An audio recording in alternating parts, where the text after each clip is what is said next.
All right, so I'm on my way to see The Fate of the Furious right now.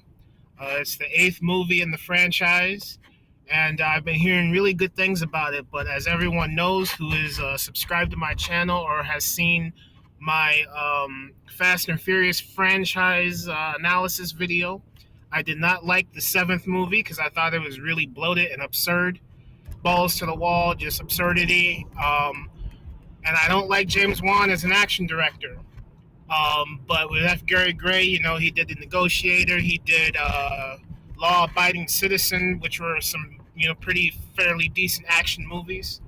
I feel like the only reason they got F. Gary Gray to direct this because they couldn't find anyone, and he was, the hot topic at the moment because it's straight out of Compton. So we'll see what happens with this. Stay tuned.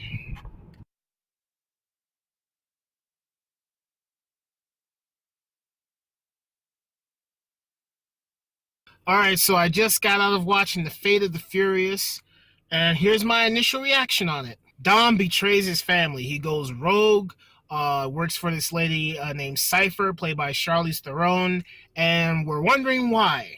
I don't like this movie that much. I feel that, yeah, we know that the Fast and Furious movies, they go balls to the wall, insane, absurd, obscurity, and that's what this movie is. I mean, if you like dumb, fun action movies, and this is your cup of tea. But for me, it's like, yeah, I know 5 and 6 are ridiculous, but they're not balls to the wall absurd like 7 and this movie is. It's like, I mean, they're, to me, yeah, you're just watching this for some really absurd action and just funny moments with all the characters and family. But I feel like they focus heavily on the story about Charlize Theron and why is Dom going rogue too much in this movie.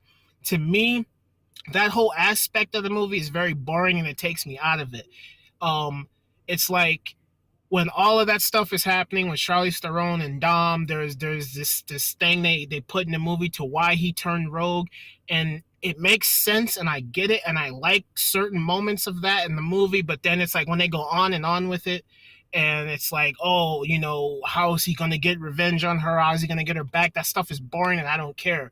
Charlize Theron does a good job with her performance and what she has to work with and what she's doing. And Dom, Vin Diesel, he does a good job. But as far as their characters are concerned, it's just like simplistic, and it's just like I'm following what's going on with them, but I'm just not interested in the family aspect in this movie that they established in the other films, and like mostly in Fast 5 and 6, with like the banter that they have between each other with like Tyrese and Ludacris. They have that here, but to me, it feels like the family characters in this movie, like Letty and everyone else, are just side cast in exchange for why Vin is going rogue.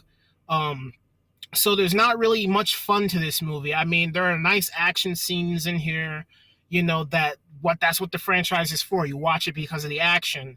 And the action scenes, to me, they're just boring. They go on. You can tell that, yes, it's CGI and it's bad. And it's just like, I don't really care.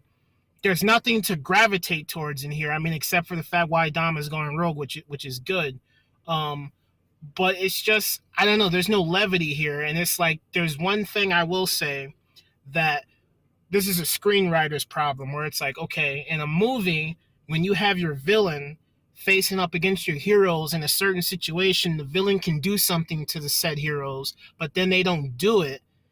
And then there's a situation at the end of the movie where they can be like, okay, the villain should have done this and they wouldn't have a problem. They do that in this movie, and it's a screenwriting problem, I feel. It's obvious there's a situation in here where the villain could have neutralized the problem that she had with the heroes, but she didn't take uh, you know, advantage of that situation. So it's a problem with the script, the way the script is executed in this movie, and the way the pieces of characters play out in here.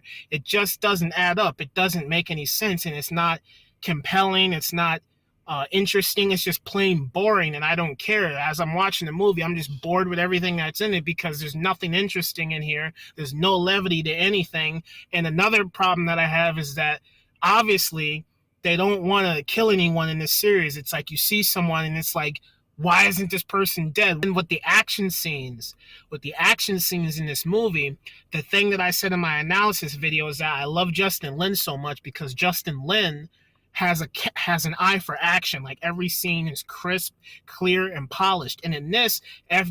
Gary, he directs this just like a standard action movie. Like there are lots of scenes in here, like most particularly the prison fight scene with Jason Statham and The Rock. It's a good action scene when the music kicks in, it gets your adrenaline pumping. But then if they were to take that music out, I feel like that action scene is very boring and it's bland and it's just like very choppy, it's very shaky, and they obviously put a lot of cuts in there and it's just really, really bad quality. The main problem that I have with this is just like, we don't care about any of the characters. It's just the same scenario that they're in, except the stakes are bigger this time. There's no levity to anything that's happening here. It's just like you're sitting there watching action happen, like, oh, here's a car rolling around, here's an explosion, but I don't care because it's just a pointless action scene for adrenaline junkies to be like, oh, yeah, stuff's blowing up, but I don't care because I'm not gravitating towards anything in here. I don't care about what's happening on the screen. It's just boring. And then when they're trying to, explain why Dom is going rogue, it makes sense and I get it. And certain aspects of it are good, but the overall execution of the story of why he's going rogue is just boring and I don't care. Then when they lead into an action sequence, it's just boring. And I just don't care because it's just explosion and cars rolling around and stuff. And then the final action scene is just really balls to the wall absurdity. It goes all over the place. The action pushes too far to where you just don't believe what's happening. I mean, yeah, these movies are supposed to be like that, but then it's just like if there's no levity involved where I care about a particular character, where someone's life is at stake, I'm not invested. It's just a pointless action scene on the screen for the sake of action. And that's what this thing has. So I don't care because it's boring. Overall, I feel that, I would give the Fate of the Furious, I'd give this a C+. I watch a Fast and Furious movie, I know what I'm getting into. I'm just getting into absurd, bloated, exaggerated action. And yeah, but the thing that I want is yes, I know I'm getting this absurd action, but I want there to be some sort of stakes involved. I want to gravitate towards somebody to where when they're in a certain situation in the movie, I want to be like, is this person going to make it out of here? Are they going to survive? What stakes are involved here? And with this, it's just absurd, bloated action with no stakes involved. It's just like absurdity. Here's an action scene. Here's a car rolling around. Here's an explosion. Next. There's nothing that I feel, oh yeah, I'm going to remember this because there was a certain character involved or a certain situation that was implemented here to where I gravitate towards it and I feel something for it emotionally. There's no emotion here in this movie whatsoever except towards what Dom is doing and his purpose of why he's doing it. One thing I will say, you definitely feel Paul Walker's, you miss his presence in this franchise. And I do agree with a lot of people that, yeah, after 7, they should have just ended this thing because you definitely feel his presence missing in here. And they do mention him. It's a minor spoiler. They mention him. But yeah, him not being here is definitely a thing that makes the series feel kind of different. But yeah, as always, thank you for watching, and I'll see you next time.